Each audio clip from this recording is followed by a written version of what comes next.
Trillium manages state funding and Medicaid as a health plan for people with developmental disabilities in Eastern North Carolina.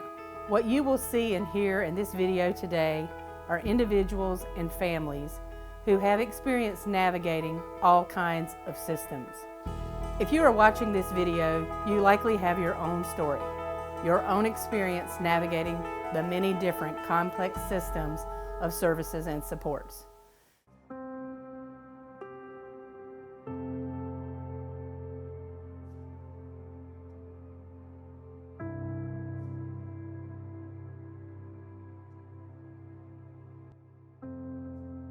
In our family, we have 6 kids. Cameron is 29, Hayden is 26, Caden is 17 almost, Henry is 10, and then Oliver and Lainey are 8. Out of 6 kids, 4 of our kids have significant special needs and have had to have a lot of intervention through the school system, the medical system. We need a lot of support. Mallory was almost 6 when she first became ill, and it was one of those things that you really didn't see it coming. I was actually on my way out of the house to head to church one night, and she had a seizure. We wound up in the emergency room, and they thought it was just a fluke event. And 2 weeks later, I was at a meeting and essentially got a note to call home emergency, and she had had her second seizure, and then from there, things just went haywire. And growing up was tough. I was on medicine a lot. And it helped, but I'm feeling a lot better now. I have took control of my seizures. They only happen at night, but growing up was really tough for me. Sam is currently 32 years old, and he had a brain injury as a result of an accident in 2006. He was 19. And at that time, he was working, he was going to school, and had his future all planned. And he had the accident, and things changed immediately. He's always been a handful. He continues to be a handful even today. He's unable to move and unable to speak, but he makes his wishes known. Christopher, at about 18 months old, and you take your child to the doctor for whatever type of checkups, and you might begin to notice one thing or two things, but in a lot of ways I didn't really pay that much mind. Then his pediatrician, said, well, he should be speaking by now at that age, 18 months old. So we'll give him a little more time. And as time went on, still no verbiage, so we go to the doctor over at East Carolina University, and after some testing, they said to me, Angela, we believe he has autism. I went outside from the doctor's office and had to regroup and get myself together, and I go back in and I said, well, where do we go from here?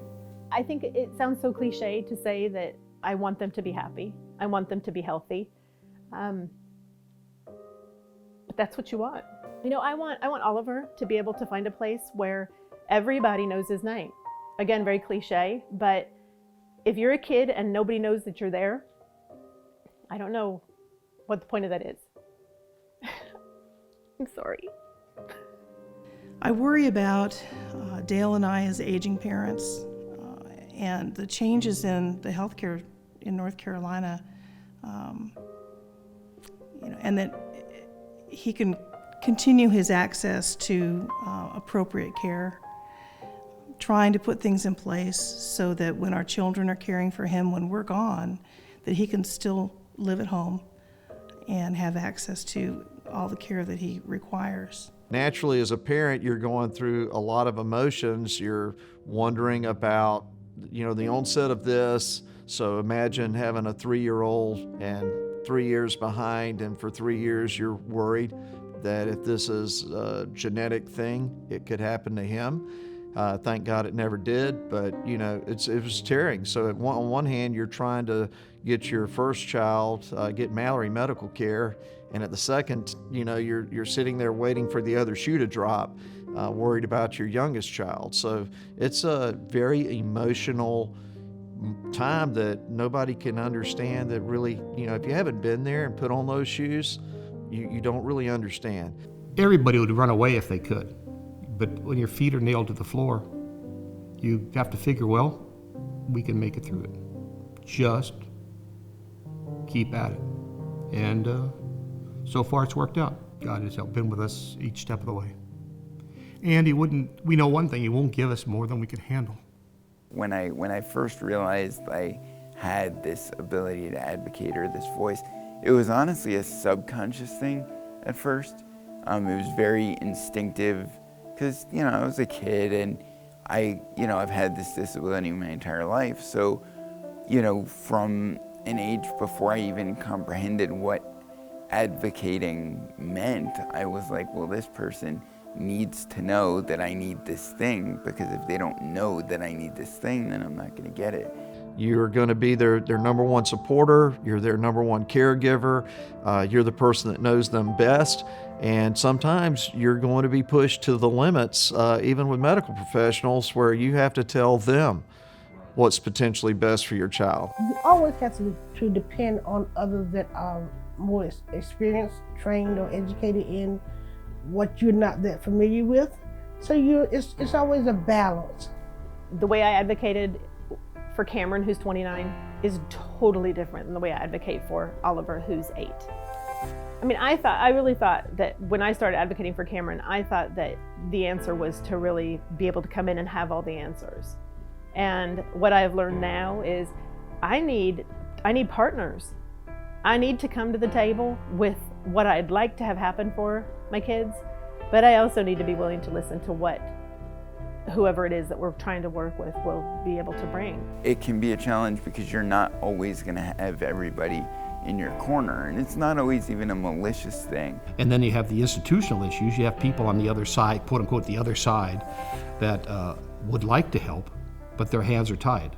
Sometimes the effort is to find a way that you can fit Sam's needs, or a way we can fit Sam's needs into the circumstances and the programs that exist. It wasn't all malice, but there was just this idea that no, that's not the way it works. Like, these people go over here, those people go over there. And so,